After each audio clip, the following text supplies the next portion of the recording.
Howdy, howdy, howdy, y'all. Tonight, as you can see, it's a late night tonight again. Which isn't the usual, because usually I'm lifting during the daytime, right? Around like a crispy, 1 o'clock, 12-ish. Sometimes a little later, sometimes a little later than that. Maybe like 2 latest. That's pushing it though. But tonight's 11:03.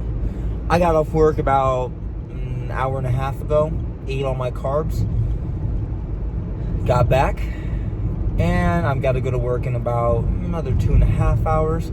Do a little split shift shit.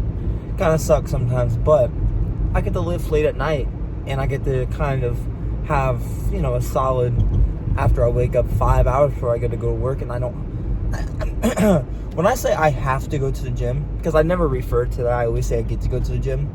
But when I'm referring to a schedule thing, it's not more of like, oh, I have to go to the gym. It's just like, oh, I have to go to the gym because it's part of my routine, So, but I was kind of thinking to myself, purpose. And what is that? You may ask yourself, like, what is your purpose? Or, and it's really hard to kind of dumb it down to about a word or two, or, even a sentence or whatever, or even a paragraph, But I think,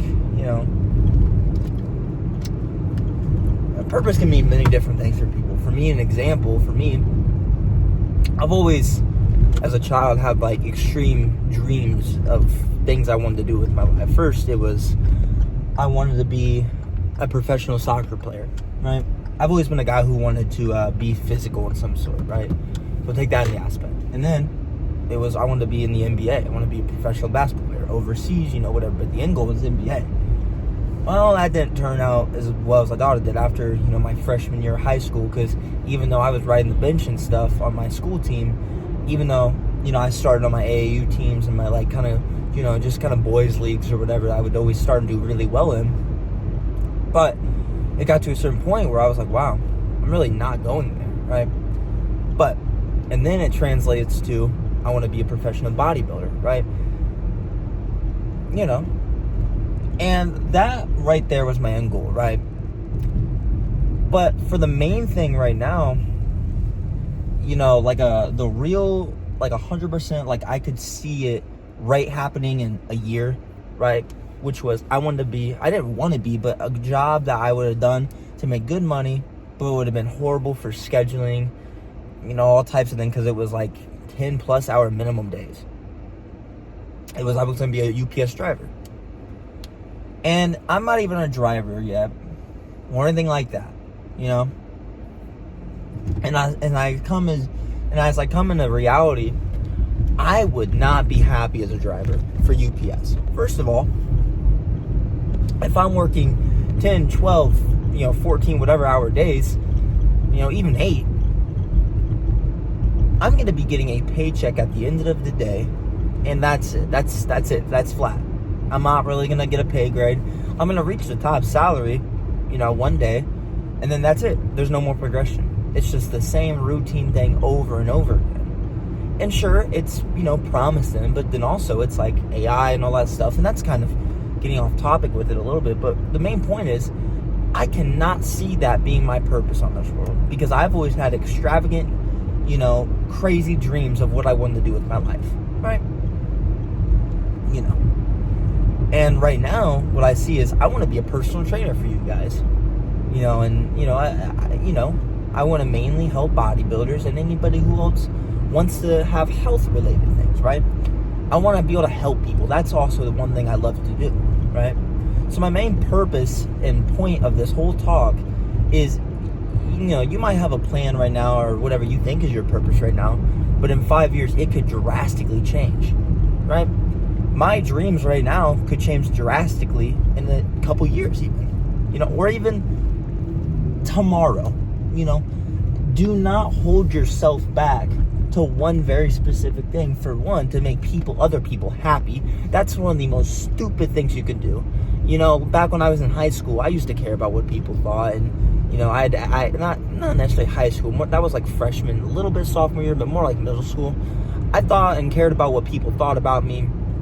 I acted a certain way, and then when I, was myself, I got called annoyed and all this kind of crap, And that changed the way I thought for a little while, and then as I got a little older, I found who actually likes me for me, and I didn't switch up, right? So in a purpose or a job stance, don't do something that's just going to make other people happy or give you some type of, paycheck to get you by, right? Because the thing is, let's say this, you fully put it on yourself that you're going to chase after your dreams. It gets you by, right? As much as the job that, is, pretty secure, right? But then let's say you took more chances and more time out of your life, more chances and more chances and more chances. You fail, you win, you fail, you win. And then let's say you finally strike big and you took a chance on yourself and that's actually paying off. Think about that. And I don't just mean financially, even though that would be great because that's less stress on your brain, but also mentally. Now, let's say this, me personally, I don't know about the personal training thing just yet, right? That's not 100% secure. But let's say this, there's probably another alternate universe where I did, in fact, just go for that driver's position. That was the only thing I wanted. Not what I wanted, but that's the career I took down. My whole life is probably going to be drastically different. Probably worse, right? Because how I see it is, like I said, I would not be a happy person as a driver, right? Because for one, I already get stressed sometimes scheduling on 7.5, 8 hour days, right? Talking about meal prepping or just going to the gym, getting that in, socializing with my wife, my friends, my family, whatever. It's a hard balance, right? Because I understand guys who, work those 14-hour days are happy because they get that paycheck, and that's all they really care about because they don't have, super big aspirations. And I'm not going to discredit you for that. If that's what truly makes you happy and you don't really want, these extraordinary things, you don't have to. But I'm talking to the people who want to actually have extraordinary things, want to do crazy things. Because always on, BitLife, I don't know if you guys ever played that mobile game, or Sims, every time I did something on those games, which are all life games, they're like choices and, life games or whatever. I don't know if you guys ever played those games, but every time I play those games, I would always make sure my sim has the craziest life.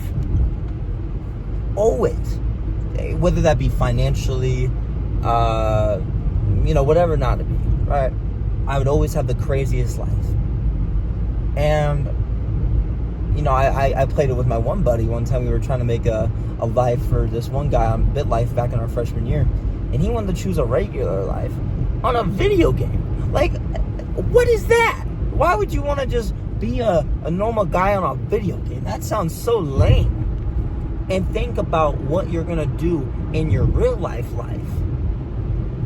If you were to actually be in a third person perspective where you got to just, let's say you're not this thing, right? Me as a whole wasn't actually me. It was just a character I was playing. I wouldn't want to just a plain life where I just stack boxes all day. I'd want to take the chance and actually do something. So that's how I think, is I don't want to be an ordinary person, right? And that could just be a fear of mine, is I don't want to be a normal guy. That's part of it for sure, but it's also just that life. At the end of the day, let's say 40 years from now, I haven't done much, I would be so unhappy with that. Yeah, I might have a family, but internally, by myself as a whole, I'm not going to be happy as the person I became, It's just not the life I truly want to live. And I think that everyone should take a chance on themselves, or just at least do things that they genuinely want to do, right? Be yourself. Don't be a people pleaser. So, other than that, y'all, we're gonna get into this lift now, and I'll see y'all in a second. So, first movement of the day, we're gonna be doing a hammer strength press for the upper pecs. Just a really good movement for those. We're going to be training around the 4 to 6 rep range. I did 2 sets, training heavy, doing partials at the end, and just go to failure.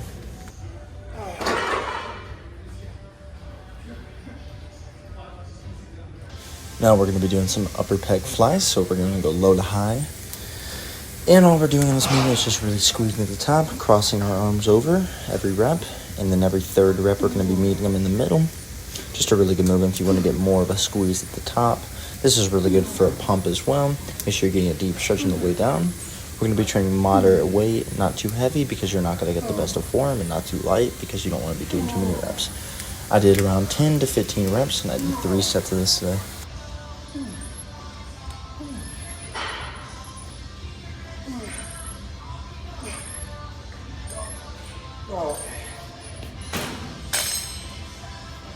Now we're going to be doing a pec deck. And if you want to hit your chest more, it's just a little thing. Instead of having your thumbs over the over the handles that you have, look at my thumbs right now, how they're behind, just with my other fingers. Just a little tip if you want to hit less shoulders. At least that's what I did personally. And also it helps if you have palm pain like what I was having today. So we're just going to go to failure, keep your back on the pad. Last few reps, you can kind of extend a little forward, but you're going to be hitting more upper chest, kind of front delts more. But we're going to be training around the 4 to 12 rep range. And at the end, if you can't do any more reps, pause for a second and then do it again.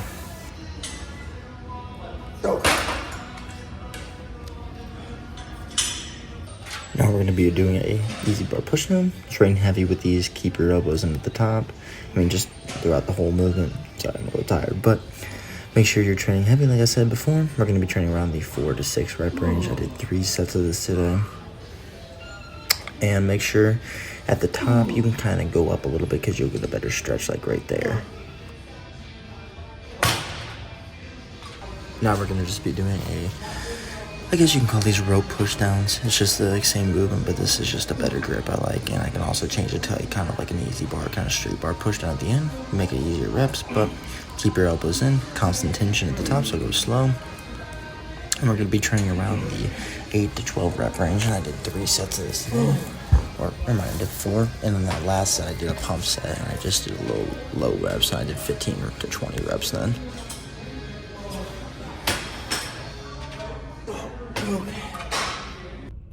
Yo.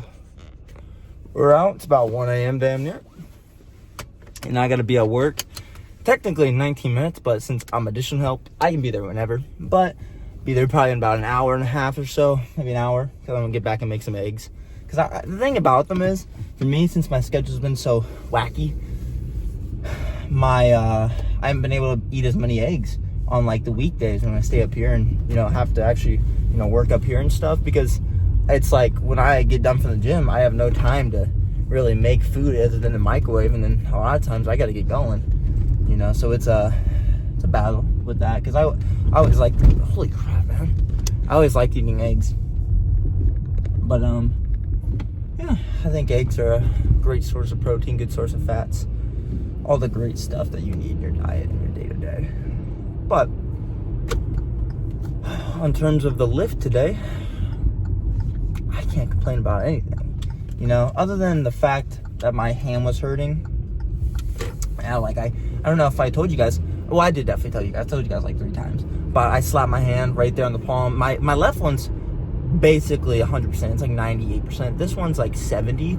It's right there too on the big part, right? The other one was like right here on this part. That's like the whole thing right there. And it's when I was pressing on the hammer press, it was all that force right there. So if I didn't have any pain right there, I probably would have done another 3-plate set and then more reps. But I looked it up. Just says ice it, be more careful. And I got back in leg day the next day, so it's like, I'm not gonna mind really not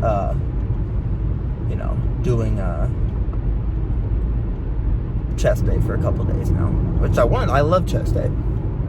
It's probably one of my more favorite days out of all my lifting days. But when you have an injury like this, which is just kind of annoying, you're still able to do all the other things, which for me is flies and just like a bunch of flies, and then another thing, I don't really know. But like I said, I can't complain about the lift at all. I'm about to go into work soon. Let's see, I'll get there around 2 o'clock, maybe a little later, 2:30, and then work from 2:30 to like 6. Yeah, I'll talk about it myself more, but you know.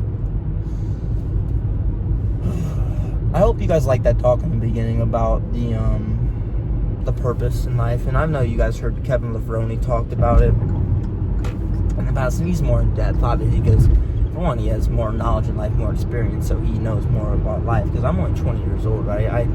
I only know so much about life. You know, I only know what I've experienced, and you know, I don't have as much life experience as like a 50-year-old guy. I'm pretty sure that's all really is around there, right? So, but I can be pretty happy with what I know so far, right? And I will continue to do it. But when I do say stuff to you guys,